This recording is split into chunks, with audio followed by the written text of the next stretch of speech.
Alors, nous allons pouvoir démarrer. Je vous souhaite à toutes et à tous la bienvenue. Merci de bien vouloir couper vos micros, s'il vous plaît, de façon à éviter les désagréments de son. Voilà, merci. Alors, je suis Sophie Corvy et je suis la directrice du département Hachette Technique. Je suis ravie de vous accueillir pour cette nouvelle visioconférence destinée aux enseignants des filières industrielles.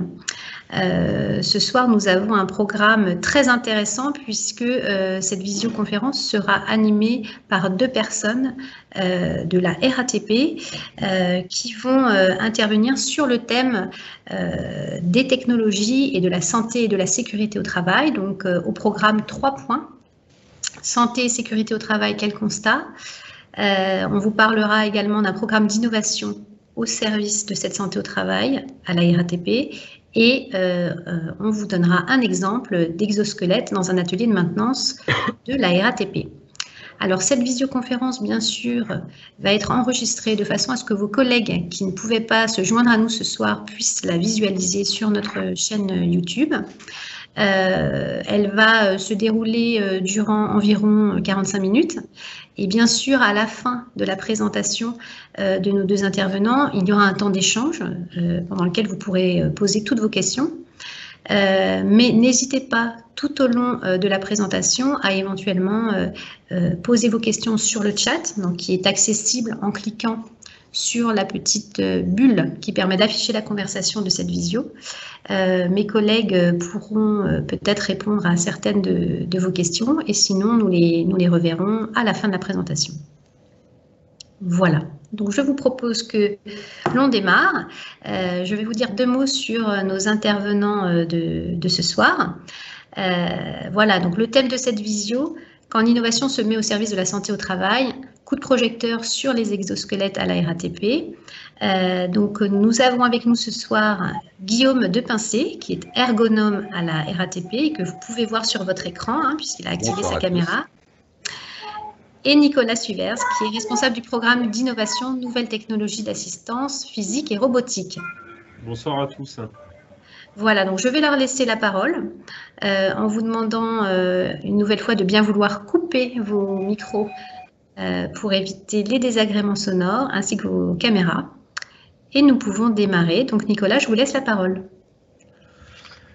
Bonjour à tous et merci d'être venu aujourd'hui de participer à cette conférence. Donc Nicolas Suivers, je travaille à la direction de l'innovation du groupe RATP et donc je pilote un des 4 programmes d'innovation prioritaires du groupe RATP.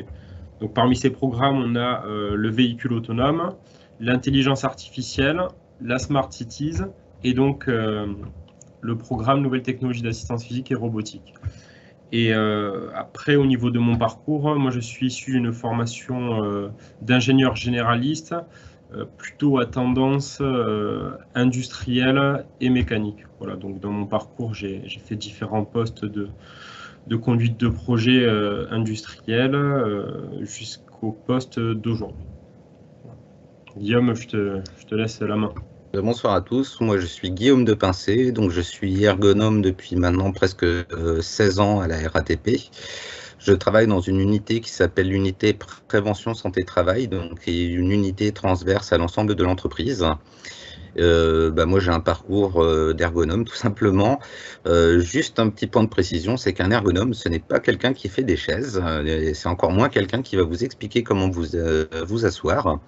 Un ergonome c'est avant tout quelqu'un qui va chercher à comprendre et analyser le travail pour faire en sorte que ce soit le travail qui s'adapte à l'homme et non l'inverse. Voilà. Merci pour cette définition de l'ergonomie, Guillaume. Et pour la petite parenthèse, donc du coup dans mon équipe, j'ai une équipe pluridisciplinaire avec des chefs de projet et justement des ergonomes qui sont nos experts dans le cadre des projets de la santé et sécurité au travail.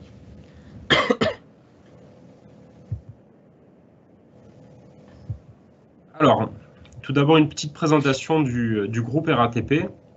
Donc le groupe RATP, c'est un leader mondial de la mobilité urbaine. Donc il faut savoir que c'est un opérateur de transport qui est présent dans différents pays, donc en tout 13 pays, qui historiquement a plus de 70 ans. Alors après, le métro parisien date de plus longtemps, hein, c'est plutôt le début des années 90, mais le groupe RATP c'est à 70 ans d'ancienneté.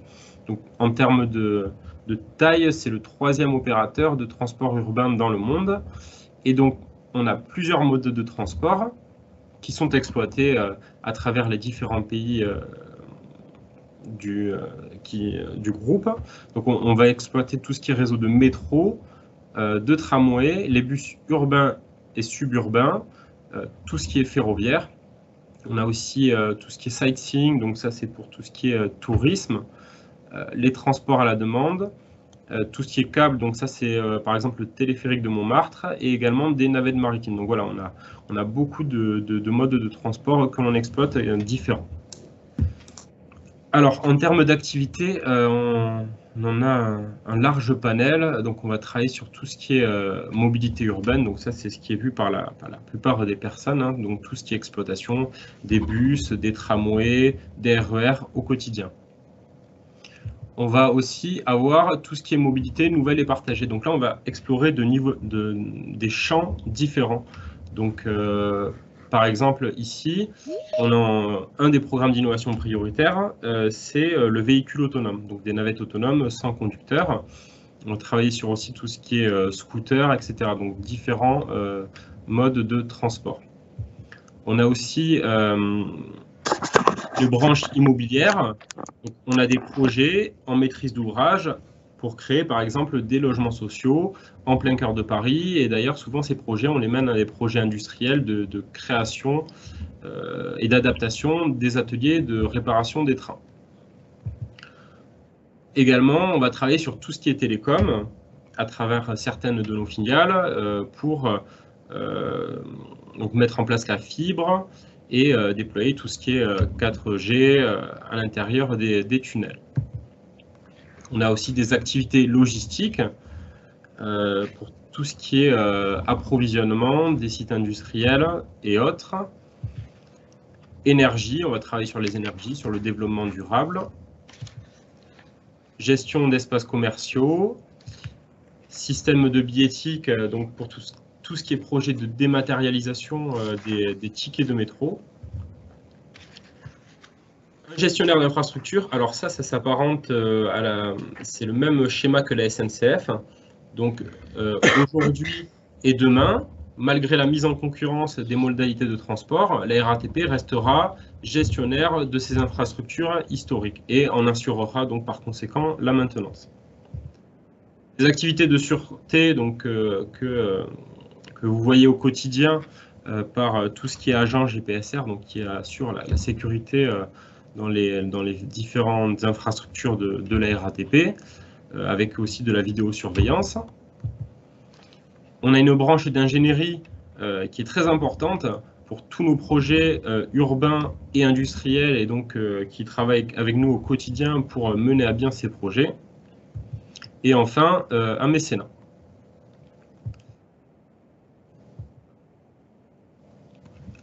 Alors, donc la RATP, c'est à peu près plus de 63 000 employés qui sont répartis un peu partout dans le monde, présents sur 470 villes et territoires. Donc on est un peu partout, on est à Angers, à Casablanca, à New York, et on exploite différentes modalités de transport. Donc par exemple à Londres, la RATP exploite le bus londonien. Et donc cette activité, elle est répartie, dispatchée à travers 100 filiales locales présentes dans 13 pays. Alors pourquoi on va vous parler de la santé? Parce qu'on sait que la santé a un impact majeur sur la performance du groupe. Déjà, puisque le risque de manutention, c'est la première cause aujourd'hui d'accident du travail dans nos ateliers de maintenance. Ça a représenté quand même 5 955 jours d'arrêt de travail liés à la manutention manuelle. Donc on voit bien en termes de performance comment ça peut être impacté. Puis ça va impacter nécessairement les hommes qui travaillent et toutes ces aussi logiques d'organisation, puisque il y aura tout ce qui va en découler comme la désorganisation des équipes. Donc tout ça, ça représente un coût relativement important. On constate également au sein de notre entreprise, hein, même si aujourd'hui ce constat il est partagé sur le plan national, c'est que on a 71% des maladies professionnelles dans notre entreprise qui sont liées à ce qu'on appelle les troubles musculo-squelettiques. Et tout ça, ça représente un coût, puisque, Nico, si tu veux bien l'afficher, voilà, on estime que les maladies professionnelles et les accidents du travail et tout ce qui est absentéisme, ça représentait 18 millions d'euros pour notre entreprise. D'où la nécessité finalement de s'interroger à comment optimiser les conditions de travail et comment trouver des solutions pérennes pour réduire à la fois l'accidentologie et réduire les maladies professionnelles. Voilà, donc pour rebondir un peu sur ce que dit Guillaume, on est comme toute entreprise, hein, on a des problèmes de prévention, on a des problèmes d'arrêt de travail, on a des problèmes de qualité de vie au travail.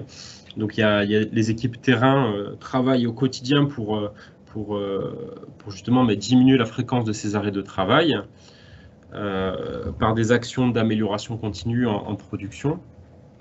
Et donc nous, on a choisi de prendre un peu de hauteur vis-à-vis de ces problématiques et de mettre en place un programme d'innovation qui est devenu prioritaire. Donc prioritaire par le comité exécutif de la RATP, donc qui est piloté par notre département. Donc le département SID, c'est le département stratégie, innovation et développement. C'est le département de la RATP qui est rattaché à la direction générale et qui pilote tous les programmes de transformation, que ce soit des programmes de transformation stratégique, écologique, de trouver de nouveaux marchés, de mettre en place des innovations. Donc ce programme, face à ce constat, il est au service de deux choses. Il est au service d'une excellence industrielle, donc en agissant sur la prévention. On a pour but d'améliorer la qualité de vie au travail de nos agents, de nos opérateurs au sein du groupe, mais aussi de la productivité. Alors pour ça, on va mettre en place 3 types de technologies par le biais de nos projets. Parce qu'un programme, en fait, c'est un chapeau avec des directives qui est basé sur des indicateurs objectivés, mais derrière, on décline de nombreux projets de transformation au sein des différents départements métiers. Donc, les technologies que l'on va décliner, on va trouver les exosquelettes passifs et actifs, donc on va vous expliquer plus en détail ce que c'est, tout ce qui est cobo et tout ce qui est robot. Donc, on a ces 3 champs technologiques. Alors, exosquelette actif et passif, c'est les modèles ici présents. On va y revenir plus en détail après parce que ça sera notre point de focus de tout à l'heure. Tout ce qui est cobo, donc les cobos, c'est des robots collaboratifs. Donc le but, c'est que l'opérateur travaille avec un robot et que le robot subisse les contraintes à la place de l'opérateur. Donc, pour illustrer un peu par un exemple, dans le cadre des activités de ponçage avant peinture, avant d'assurer la maintenance des trains, dans le cadre de ces activités, le robot va porter la ponceuse et en subir les vibrations à la place de l'opérateur. Et on va également décliner des projets de robotique. Donc ça, c'est un robot qui a un succès assez important dans le monde, qui est développé par la société Boston Dynamics, et qui fait en fait tout ce qui est activité d'inspection et de repérage. Il fait aussi de la prise de mesure, il fait du BIM, voilà, il a de nombreuses fonctionnalités qui peuvent être intéressantes pour les groupes industriels. Dans le cadre de ce programme, on va aussi explorer d'autres potentiels. On va travailler sur la réalité augmentée, sur le jumeau numérique industriel, sur le textile intelligent, pour mesurer justement les variantes des opérateurs lorsqu'ils travaillent, et aussi sur tout ce qui est maintenance prédictive. Donc c'est vraiment un programme industriel au service de la prévention et de la productivité.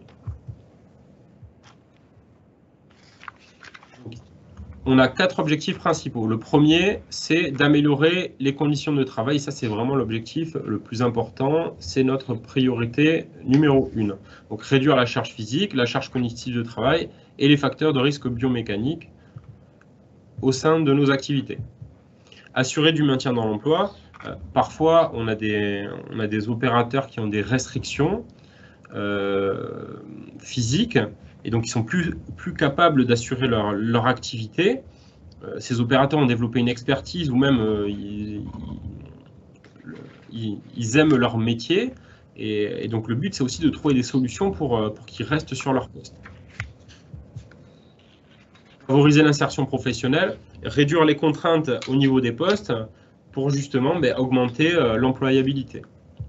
Et enfin recruter, et ça aussi c'est un point important, c'est de montrer un dynamisme de notre groupe et recruter de nouveaux talents par l'activité des technologies. Donc ça, c'est vraiment les objectifs, les enjeux majeurs de ce programme. Alors, en termes de feuille de route, pour que ce programme se décline dans les meilleures conditions possibles et qu'on ait des projets qui se mènent à bien, dans de bonnes conditions, on va mettre en place des méthodologies, des protocoles pour que lorsque l'on intervient, l'équipe projet comprenne dans quel sens on va.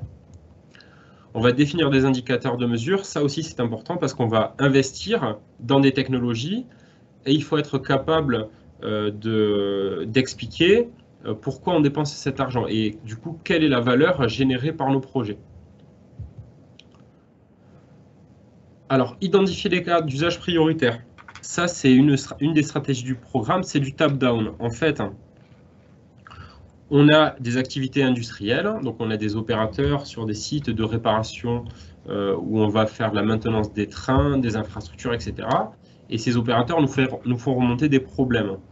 Donc ça, c'est plutôt une stratégie bottom-up, c'est les opérateurs, les agents nous font remonter des problèmes et on agit par le biais de projets.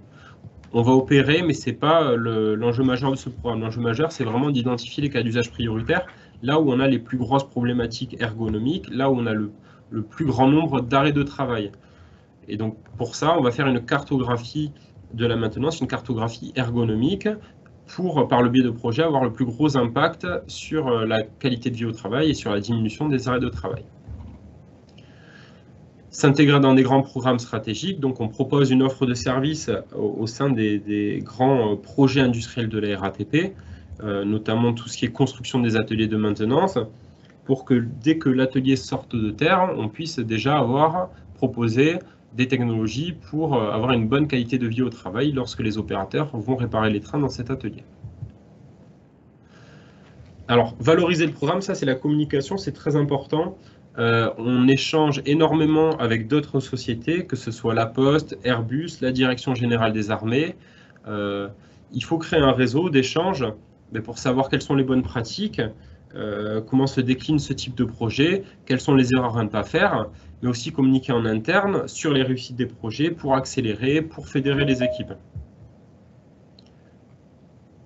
Et enfin, créer une communauté donc, autour du programme pour faciliter l'acculturation. Parce que la vocation d'un programme d'innovation, en fait, c'est une cloche. On monte en charge dès le début, on a de nombreux projets, mais à la fin, l'équipe d'innovation et l'équipe de conduite de projet se retirent et laissent petit à petit la main au métier, qui s'acculture à ces nouvelles technologies et qui pilotent leurs intégrations par eux-mêmes. Donc on crée une communauté pour s'assurer que les métiers reprennent bien les projets par la suite. Alors, par rapport à la stratégie top-down, on a décidé de se doter d'une cartographie, donc une cartographie d'ergonomie. On a, par exemple, dans les sites de maintenance, une centaine, à peu près entre 100 et 150 activités différentes. Et donc, le but, c'est de prendre un peu de recul par rapport aux différentes situations de travail et de voir là où on a nos plus gros problèmes. Et par la suite, agir sur ces problèmes par le biais de projets. Donc, par exemple, alors AMT, c'est les ateliers de maintenance, les ateliers de réparation des trains. Là où on va trouver nos plus grosses problématiques ergonomiques, c'est au niveau des interventions sous le train. Donc là, on ne voit pas très bien, mais par exemple, c'est une intervention sous caisse. Donc là, l'opérateur va réparer les organes qui sont situés sous le train. Intervention en voiture, donc là, c'est plutôt pour tout ce qui est réparation de systèmes mécaniques au niveau des portes. Et en toiture, ça c'est le troisième aspect qui ressort dans les points les plus critiques en termes d'ergonomie. Donc, c'est tout ce qui est réparation des ventilations réfrigérées. Donc là, les opérateurs vont aspirer les poussières, les particules qui sont captées dans les tunnels, dans les filtres des ventilations réfrigérées. Et donc, ils ont des positions assez compliquées pour eux qui peuvent générer certains problèmes sur le long terme. Donc, faire cette cartographie, ça nous permet de prendre du recul et de se dire, là, on a un certain nombre de problèmes, on va s'attaquer aux problèmes majeurs et intégrer des nouvelles technologies d'assistance physique pour avoir la plus grosse force de frappe. Donc justement, Nicolas l'explicitait, c'est qu'on a cherché à identifier les postes qui peuvent être à un moment donné les plus pénalisants, et une activité qui a été vraiment critique, c'est ce qu'est la révision et maintenance des portes. Donc les portes, il faut savoir qu'avant tout, c'est quand même un organe de sécurité. Et au-delà de ça, c'est une activité éminemment complexe qui nécessite énormément de compétences, dans la mesure où, quand on regarde nos agents réaliser la maintenance des portes, c'est comme finalement régler une montre d'horlogerie. Donc c'est un travail qui demande énormément de précision. Qu'est-ce qui a motivé la réflexion par rapport à cette activité ? Donc c'est avant tout, c'est une activité qui a été identifiée comme à fort risque TMS, du fait de 3 facteurs. Notamment, on sait que c'est énormément de postures pathogènes, et on le verra par la suite, c'est que sur une activité qui peut durer entre 3 et 5 heures, puisqu'il y a énormément de variabilité dans le process, nos opérateurs vont passer en moyenne 90% du temps les bras en l'air. Il faut savoir que quand on a les bras au-dessus de la ligne du cœur, on sait que ça commence à poser un vrai souci en termes de santé, dans la mesure où le cœur va devoir pomper beaucoup plus de sang pour l'envoyer dans les membres supérieurs. De facto, outre la fatigabilité de la situation, on sait que ça va avoir une vraie incidence pour le cœur.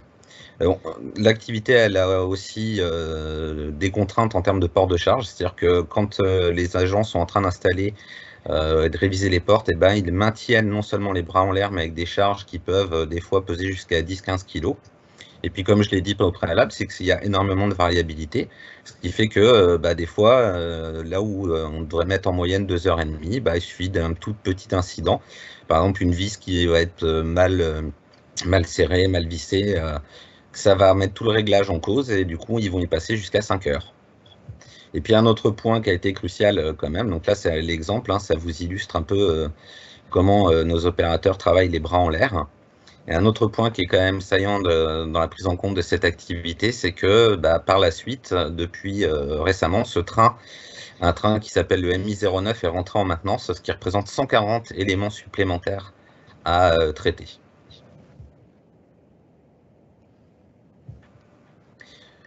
Donc tout est parti d'une analyse de la situation de travail, donc d'un diagnostic ergonomique qui a permis de mettre en évidence d'importantes contraintes, que ce soit pour le rachis cervical, les épaules et les poignets.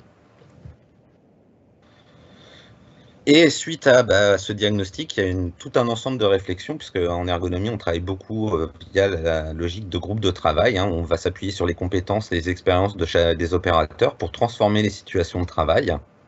Et donc, on a cherché à mettre un ensemble de mesures correctives. Sauf que, malheureusement, le constat a été que malgré toutes les améliorations qu'on a pu apporter, et donc Nico, si tu veux bien défiler, c'est que les solutions, elles ne permettaient pas du tout, du moins à minima, de réduire les contraintes, notamment au niveau des épaules. C'est-à-dire que, d'ailleurs, le graphique suivant va vous le montrer. C'est que quand on regarde en situation initiale, pendant 91% du temps, les opérateurs avaient les bras en l'air. Quand on a apporté les corrections collectives, et malgré les solutions qu'on a pu apporter, quand on a fait un retour d'expérience, on a constaté que les opérateurs continuaient à rester 70% du temps les bras en l'air. Donc sur une activité qui peut, comme je vous l'ai dit, peut durer de 4 à 5 heures. Du coup, on s'est posé la question de se tourner vers les nouvelles technologies, de voir si éventuellement un exosquelette pouvait répondre à cette contrainte. Voilà, donc effectivement, là au niveau du process, il y a eu des remontées du terrain quant à la pénibilité de l'opération.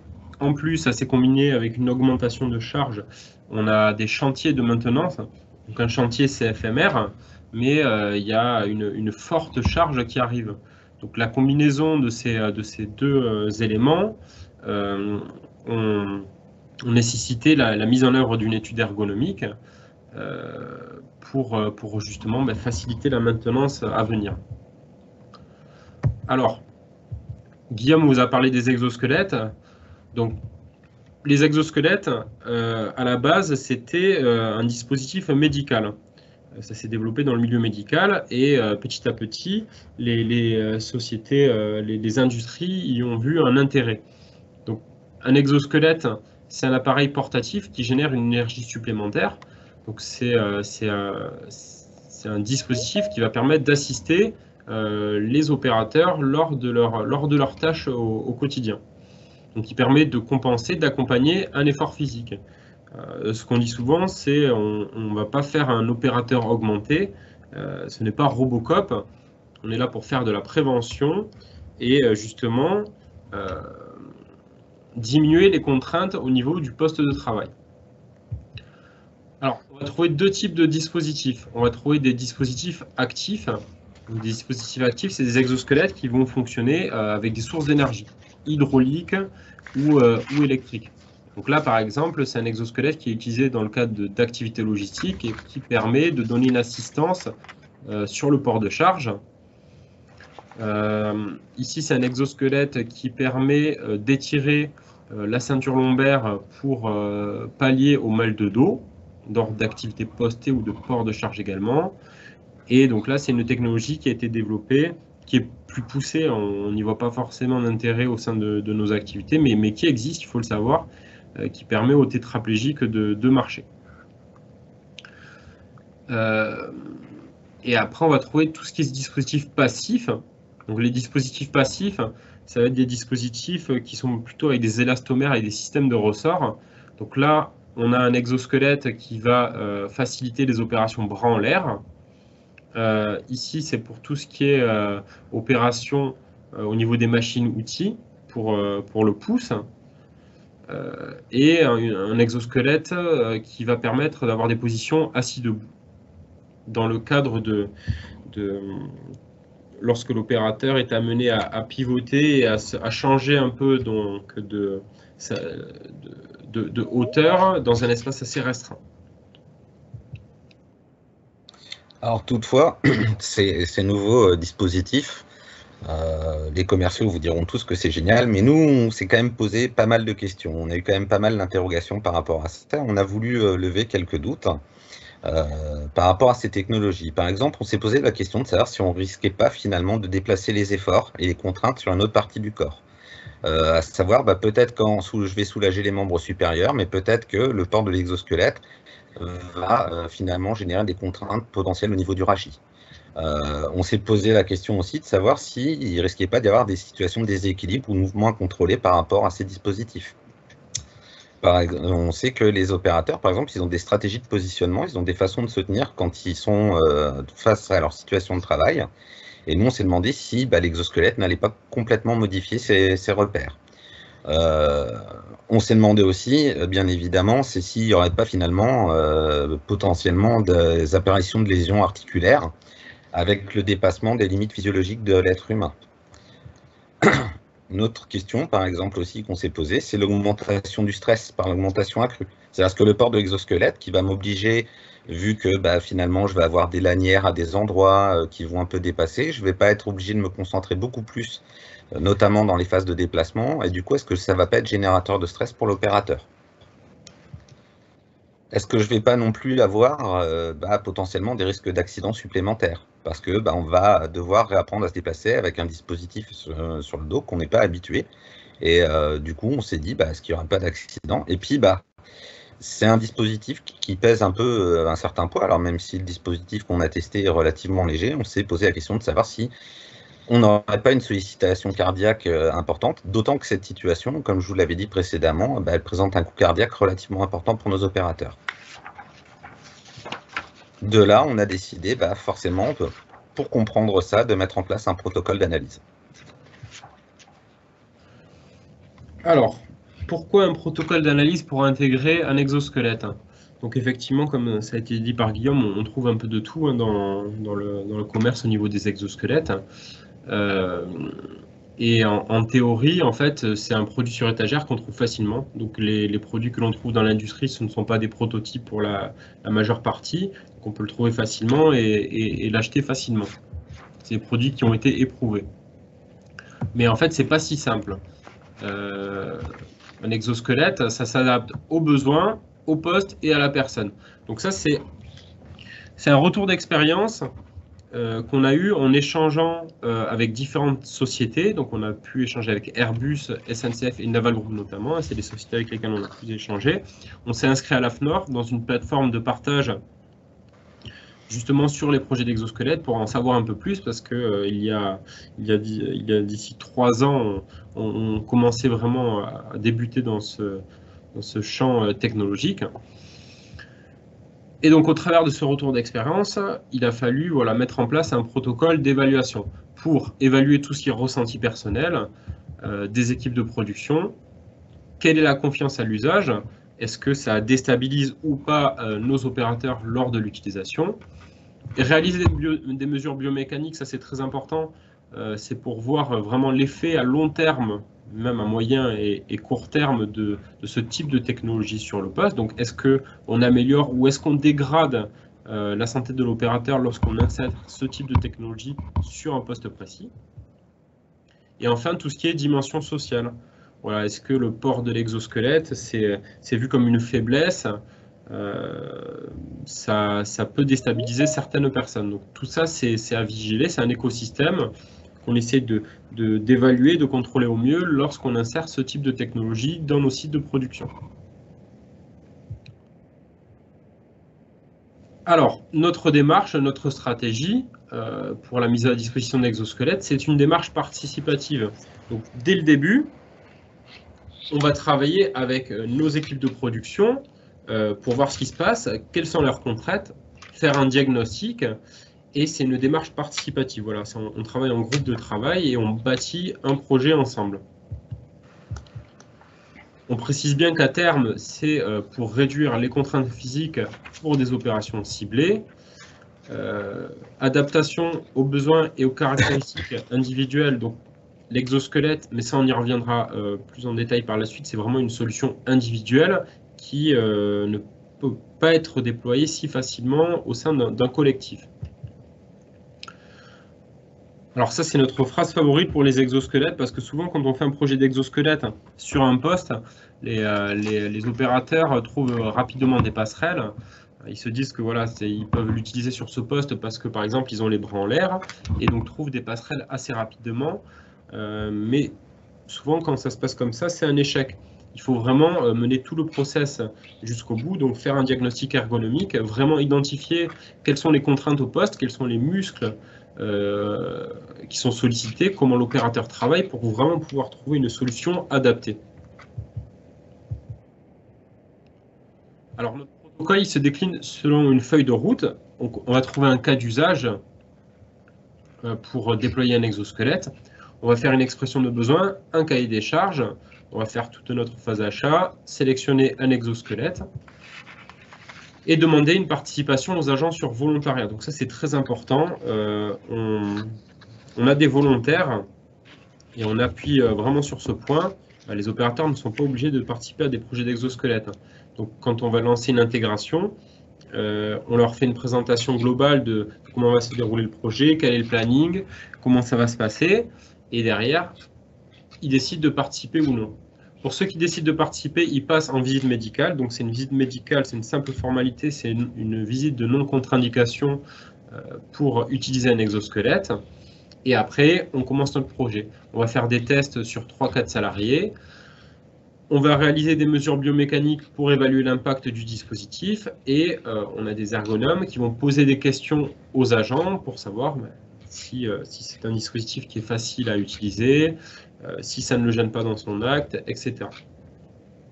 Donc une fois qu'on a testé sur 3-4 salariés, on commence à avoir une tendance. Et si elle est positive, à ce moment-là, on étend sur un collectif plus grand pour avoir plus de données. On réalise exactement la même chose, on fait des mesures et on fait des questionnaires.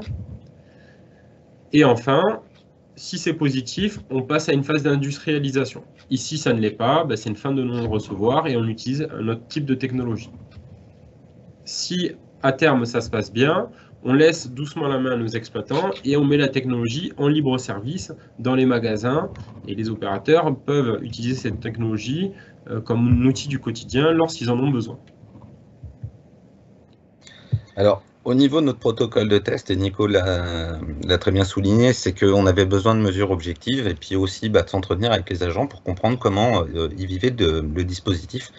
Alors, en ergonomie, pour tout ce qui est ce qu'on appelle les IHM, donc les interfaces homme-machine, et l'exosquelette fait partie d'une interface. On a trois éléments clés qu'on va analyser. C'est ce qu'on appelle l'utilité, l'utilisabilité, l'acceptation sociale. Pour vous donner un exemple très concret sur l'utilité, si un téléphone, à la base, l'utilité, c'est fait pour téléphoner. Donc, si vous avez un téléphone qui vous permet de téléphoner, ça sera utile. En termes d'utilisabilité, c'est la complexité du système. Si vous avez un téléphone, mais que vous devez rentrer 50 mots de passe, rentrer dans 20 interfaces pour pouvoir commencer à téléphoner, vous allez vous dire il est très utile, mais il n'est pas du tout utilisable. Et puis l'acceptation, c'est tout à fait ce que disait Nicolas tout à l'heure quand il parlait de Robocop, par exemple. C'est comment moi, en tant qu'humain, je vais appréhender ce dispositif, notamment au regard du collectif de travail. C'est comment je vais me percevoir mon image quand je vais porter ce dispositif. Alors ça, c'est toute la dimension subjective qu'on a appréciée par le biais d'un questionnaire. Et puis, on avait besoin aussi quand même d'avoir des vraies mesures objectives. Donc là, c'était des mesures de santé. Donc pour ça, on a réalisé trois typologies de mesures. Donc des mesures de fréquence cardiaque, des mesures électromyographiques. Donc tout ce qui est électromyographique, ça, en fait, c'est l'analyse des sollicitations musculaires, parce que vous savez que quand vous sollicitez un muscle, il y a une activité électrique qui passe. Et nous, on s'amuse à calculer, donc à mesurer ces courants électriques qui passent dans les muscles. Et puis, il y a des capteurs de mouvement. C'est via des capteurs inertiels qui nous ont permis de connaître l'intégralité des postures, leur occurrence, leur durée, et ce, au degré près dans l'espace. Donc, c'est la combinaison de ces deux éléments qui nous ont permis d'apprécier les conséquences que pouvait avoir l'introduction d'un exosquelette en production. Et ça, on a réalisé ces mesures dans trois moments précis. Donc, une série de mesures avant l'utilisation de l'exosquelette, une deuxième série de mesures avec l'exosquelette qui nous a permis de faire un comparatif pour voir les gains en termes de santé. Et puis, on sait que l'exosquelette étant comme tout outil, on a laissé un peu de temps à l'opérateur pour s'habituer à utiliser le dispositif. Moi, si je vous donne un marteau et que vous plantez un clou et que vous ne l'avez jamais fait la première fois, vous risquez de vous mettre un coup de marteau. Quand vous aurez planté 10 000 clous, vous saurez vous en servir. C'est à peu près la même logique. On s'est dit, on va leur laisser le temps d'appréhender le dispositif. On a refait une dernière série de mesures pour voir si ça avait à nouveau modifié, eu des conséquences en termes de santé, notamment sur les mesures biomécaniques. Donc, on va vous présenter un petit film qui résume un peu mieux ça. Et après ce petit film, Guillaume, je pense qu'il va falloir qu'on passe la seconde parce qu'on commence. On va passer la seconde. Pas de souci. Et on commence à un peu déborder sur le timing. Pas de problème.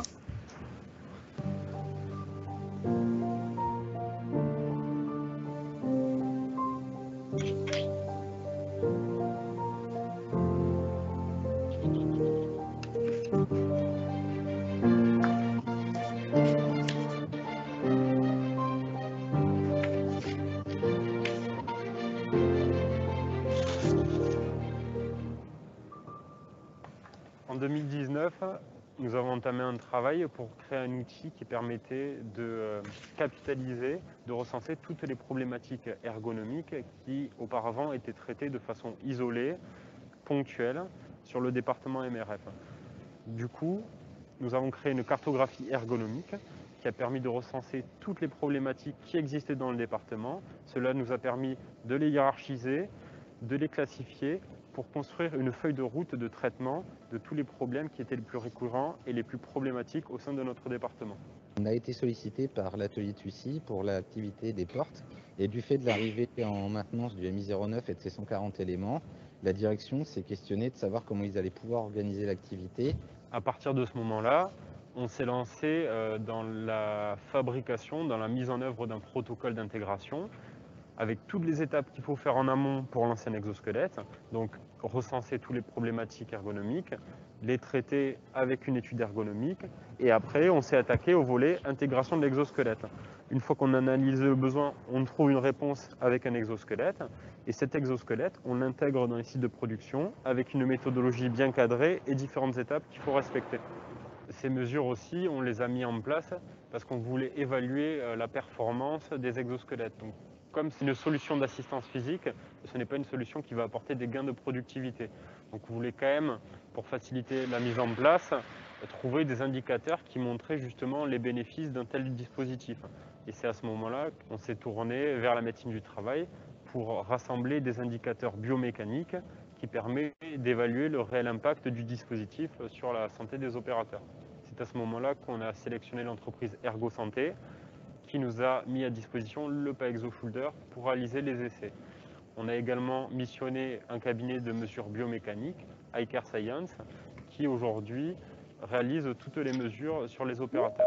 On a découpé le protocole en 3 phases. La première phase, c'était un ensemble de mesures sans exosquelette. Dans un deuxième temps, c'était dès lors qu'on a reçu l'exosquelette, on a réalisé exactement les mêmes mesures. Et puis on a laissé une phase d'habituation à l'opérateur parce qu'on sait que du fait de l'habituation du dispositif, de ses stratégies opératoires, de la connaissance, eh ben, on sait que ça peut avoir à nouveau un impact. Donc ça a été la 3e phase pour laquelle on est à nouveau aujourd'hui en train de faire des mesures. Suite à ce travail qui a été conduit par MRF et GIS, aujourd'hui le département SID s'interroge sur comment transversaliser ce type de protocole et notamment sur les nouveaux dispositifs d'assistance physique que peuvent être les drones, les robots, les cobots, et donc veulent s'inspirer de ce qui a été fait par nos 2 départements respectifs pour transversaliser ça à l'intégralité de l'entreprise. Voilà. Une petite vidéo de présentation du premier projet d'exosquelette que l'on a mené avec l'ensemble du process. Donc il faut savoir que ça s'est très bien passé et justement on a eu la satisfaction de voir que les agents étaient nombreux pour se présenter volontaires. On en a eu malheureusement on n'a pu en prendre que 3-4 et on a eu une 50aine de volontaires environ pour participer à cette expérimentation. Donc c'est bien, voilà. Il y a vraiment une demande pour utiliser ce type de technologie, un réel intérêt, et puis c'est de l'innovation et c'est bien, voilà, de mettre en place des projets comme ça avec les équipes du terrain. Ça améliore le quotidien. Donc moi, je vais essayer de faire quand même très rapide sur les résultats. Juste pour vous montrer un peu la pénibilité, hein, on voit bien qu'il y a une sursollicitation des épaules, puisque les opérateurs vont passer pendant plus de 4 heures les bras levés à 120 degrés, donc dans des postures vraiment extrêmement contraignantes pour l'organisme. Preuve en est, c'est que les muscles de l'épaule sont en moyenne 10 fois plus sollicités que ceux des bras et du dos, donc on est bien sur une vraie problématique de maintien de bras en l'air. Pour vous montrer un peu la dépense énergétique, pour vous mettre un système de comparaison, conduire l'activité des portes, faire la maintenance des portes, c'est l'équivalent de faire une course à pied pendant 3h30 à faible allure pour un homme de 43 ans. Donc moi personnellement, je n'arriverais pas à courir 3h30. Hein. Même une demi-heure, ça serait compliqué. Nico. Et voilà, une fois qu'on a mis en place l'exosquelette, on a regardé quelle pouvait être l'incidence. Donc déjà, on a pu constater très rapidement, c'est que ça permet de diminuer de 45% les sollicitations au niveau de l'épaule. Autre élément, c'est que même s'ils sont moins sollicités, l'exosquelette, du fait de la ceinture de maintien, ça a permis de diminuer quand même de presque de moitié les sollicitations au niveau des muscles du bas du dos. Alors juste un point complémentaire par rapport à ce que dit Guillaume, la campagne de mesure s'est réalisée sous 3 temps. Donc normal, c'est des mesures que l'on a réalisées sans exosquelette. Donc là c'est notre référentiel, c'est comme ça qu'on étalonne notre projet. On regarde ce qui se passe sans ce type de technologie. Ce deuxième point, c'est un point de mesure dès qu'on introduit l'exosquelette. Et là également on réalise les mesures, on regarde ce qui se passe. Et ensuite, entre cette phase et cette phase, on laisse l'exosquelette en libre service aux opérateurs. Ils peuvent l'utiliser de façon libre.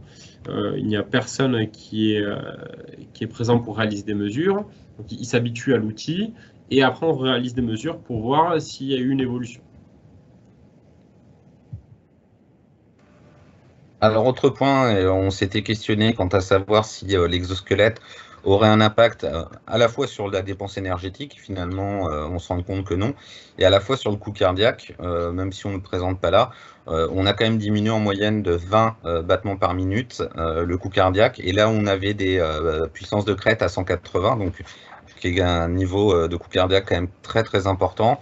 On a réussi pareil à diminuer en moyenne d'une vingtaine de battements. Ça, c'est les résultats, donc c'est un exemple de questions qui sont posées au niveau des opérateurs, avec le système pour savoir, donc, par exemple, est-ce que le dispositif est facile à utiliser, elles sont d'accord ou pas, et là, ça nous permet d'apprécier la dimension très subjective. Au regard de ça, l'intégralité des résultats, si on regarde les conclusions de l'enquête. Alors Guillaume et Nicolas, je vous interromps parce qu'il y a une question et je pense que autant que vous puissiez y répondre tout de suite. L'un des participants nous demande comment peut-il y avoir tant de différences entre les différents opérateurs. Donc j'imagine par rapport au graphique que vous venez de nous montrer. Oui, tout à fait. On a 3 opérateurs à chaque fois. Ouais. Et voilà, la question c'est une excellente question. Comment c'est possible? Alors, il faut savoir que dans l'échantillonnage, même s'il y avait beaucoup de volontaires, nous en ergonomie, on aime beaucoup la variabilité et on a pris des opérateurs justement avec beaucoup de variabilité. Que ce soit la variabilité, ce qu'on appelle inter-individuelle, donc à travers le poids, tout simplement, la taille, l'âge, l'ancienneté, notamment les compétences. Si on revient sur une slide précédente encore, Nico, voilà celle-ci. Quand on regarde ne serait-ce que par exemple les sollicitations au niveau du rachis lombaire, on se rend compte que l'opérateur 1 a des sollicitations beaucoup plus importantes que par exemple l'opérateur 2 et l'opérateur 3. Et ce qu'on s'est rendu compte, c'est qu'ils ont des stratégies opératoires, des façons de faire en fait, de procéder dans le travail, d'appréhender le process de façon des fois complètement différente. Et on sait que par exemple, il y a des opérateurs qui ont des stratégies d'économie de l'effort. D'ailleurs, ça a été un des points qui est ressorti par rapport à cette étude, c'est d'approfondir les échanges entre opérateurs sur le process pour savoir quelles étaient finalement, faire ressortir quelles étaient des fois les meilleures façons de faire et les meilleures façons d'appréhender ou de, par exemple, porter les organes ou voilà, de visser certaines vis. Des choses des fois très très simples, mais qui montrent qu'à travers le savoir, on arrive à s'économiser la santé dans les situations de travail. Voilà, j'espère avoir répondu. Mais c'est une question très intéressante et en fait, on a énormément de variables. Par exemple, si je reprends ce graphe au niveau des sollicitations, en fait, on a des variables qui sont très importantes. Ça a été expliqué par Guillaume. On a le poids, la taille de l'opérateur. On a aussi son expérience dans la maintenance. Donc ça, c'est le process de maintenance. Quel est son angle d'attaque? Est-ce qu'il réalise les tâches dans le même ordre d'un opérateur à un autre? Est-ce qu'il a plus de facilité? Donc ça aussi, ça intervient dans les contraintes. Et puis on a aussi les aléas de la maintenance. Parfois, ça ne se passe pas toujours comme prévu. On a des pas de vis qui sont dégradés, qu'il faut refaire. Donc tout ça, ça rentre en compte. Donc l'idée, à travers ces mesures, c'est déjà d'avoir une première tendance avec 3-4 opérateurs, de voir quelles sont nos variables et d'essayer de jouer dessus. Donc là, par exemple, pour cette activité en particulier, on a remarqué qu'il y avait une grosse variabilité au niveau du temps opératoire. Donc ça a été relevé par Guillaume. On a des actes de maintenance qui durent de 3 à 6 heures. Donc c'est une fourchette assez grande. Et justement, dans la phase suivante, avant de commencer des tests avec 10 opérateurs, on a fait un chantier de lean manufacturing qui s'appelle un chantier SWK, Standard Work Kaizen. Et donc l'idée, c'est de faire un mode d'emploi pour que les opérateurs réalisent les tâches de maintenance dans le même ordre. Et justement, diminuer cette variabilité opératoire. Et derrière, ça nous donne une meilleure qualité de mesure lorsqu'on les réalisera. Alors j'ai vu une très belle question passer, c'est est-ce qu'on aurait pu corriger l'intégralité de la situation? C'est la deuxième question de Philippe. Simplement en modifiant le process, non. On peut s'appuyer sur les compétences des opérateurs, sur leur stratégie opératoire pour voir justement ces fameuses stratégies d'économie d'effort, pour voir comment ils sont en capacité par eux-mêmes à travers leur inventivité de répondre à la pénibilité. Il n'en reste pas moins que si on veut réviser une porte, on aura nécessairement les bras en l'air pendant un très long moment. La seule solution, ça aurait été de coucher le train. Oui. Mais là, vous doutez bien que c'est pas possible du tout. Donc non, on peut s'appuyer sur le process pour l'optimiser et notamment l'optimiser en termes de santé et de sécurité pour les opérateurs. Mais la pénibilité, on ne pourra pas l'éradiquer complètement. Merci beaucoup pour vos Voilà, réponses. on va revenir directement donc, aux conclusions finales, hein, de toute façon. C'est que ce qu'on a vu jusqu'à présent, c'est que les exosquelettes améliorent quand même les conditions de travail. Mais il y a bien cette variabilité qu'à prendre en compte, hein, et qu'on vient d'expliciter à l'instant. Un autre point, c'est que, bon, Nico, si tu peux défiler, c'est qu'il y a des variabilités de stratégie posturale et motrice. Mais ça, on vient de l'expliciter finalement à travers les questions de Philippe. L'appropriation et l'acceptation du dispositif varie d'un agent à l'autre. C'est que vous avez des agents qui vous ont dit c'est un dispositif, c'est génial, ça me soulage vraiment. Quand d'autres sont plus, des fois, dubitatifs. Il y a un point qui a quand même été vraiment intéressant, c'est de se dire que si dans cette situation de travail-là, il n'était pas forcément utile, enfin ils l'ont pas jugé, ils étaient quand même dans la projection d'autres situations de travail, à dire tiens, par exemple, si demain je dois travailler sous le train, là par contre j'en aurai une vraie utilité. Ce qui a montré quand même l'intérêt d'un point de vue psychologique de l'utilisation de cet outil. On a vu que le système, et ça je pense que c'est à voir, et c'est pour ça que c'est un système qui se veut individuel, c'est que le système, il a ses limites et il n'est pas nécessairement adapté à l'intégralité des morphologies. Et c'est ce que je disais là en guise de conclusion, c'est que quand même les propositions d'amélioration, parce que les opérateurs ont proposé des améliorations sur le dispositif en lui-même, mais aussi sur son déploiement sur d'autres activités, ça a montré vraiment tout l'intérêt de nos opérateurs pour ce dispositif. Donc c'est pour ça qu'on continue l'expérimentation. Voilà, merci pour votre attention. Et donc pour le mot de la fin, donc le programme, comme je l'ai dit précédemment, c'est un ensemble de projets. Et donc nos 3 priorités à travers ce programme, à commencer par des projets d'exosquelettes, c'est vraiment d'améliorer la santé et la sécurité de nos agents en réduisant les accidents du travail, en réduisant les maladies professionnelles et en favorisant le maintien de l'emploi. On a aussi pour enjeu majeur de privilégier le développement des compétences. Et ça, c'est très important. Valoriser le savoir-faire des agents dans un secteur d'avenir qui est la maintenance. Malheureusement, la maintenance est souvent décriée, mais c'est essentiel. Donc, c'est un peu les coulisses de notre activité, mais ici, il passe plein de belles choses. C'est des métiers qui sont très, très riches au niveau mécanique, électronique, hydraulique. Donc, on a des experts qui, au quotidien, réparent les trains pour assurer une bonne qualité de service pour les voyageurs. Dans ce cadre-là, l'idée aussi, lorsqu'on met en place ces technologies, c'est de dépasser la vision de la force comme seul outil de travail et d'accomplissement. On met en place des technologies qui sont innovantes, c'est intéressant, ça attire, mais c'est essentiellement pour vraiment préserver et améliorer les conditions de travail. Et donc le 3e aspect, qui est bien sûr aussi un des enjeux majeurs, c'est améliorer les conditions de vie et d'hygiène au travail en réalisant les projets de ce programme. Bien, merci beaucoup Nicolas et Guillaume pour cette présentation qui était vraiment très riche et très intéressante. Donc, on va laisser la parole maintenant aux enseignants qui sont avec nous ce soir pour voir s'ils ont des questions supplémentaires. En attendant les questions sur le fil de conversation, je voulais vraiment remercier chaleureusement notre partenaire RATP qui nous a permis d'organiser cette visio aujourd'hui et vous dire aussi que si jamais dans votre établissement ou vous en tant qu'enseignant dans votre classe, vous avez des projets et que vous souhaitez contacter la RATP, nous vous avons mis ici le nom de la personne à contacter qui est Marie-Hélène Picot. N'hésitez pas à lui écrire, donc le mail s'affiche sur votre écran, si jamais, voilà, au sein de votre établissement, de votre classe même, avec vos élèves, autour des problématiques de la maintenance et particulièrement de ces nouvelles technologies liées aux exosquelettes, vous souhaitez une intervention ou organiser quelque chose, n'hésitez pas voilà, à lui écrire. Alors, place maintenant aux questions. Alors, une première question d'Antoine. Combien coûte un exosquelette? Alors, ça dépend de la technologie. Donc, pour les dispositifs passifs, donc forcément, on n'a pas d'énergie, ça coûte moins cher. On a des produits qui sont situés entre 1000 et 10 15 000 euros à peu près. à l'unité.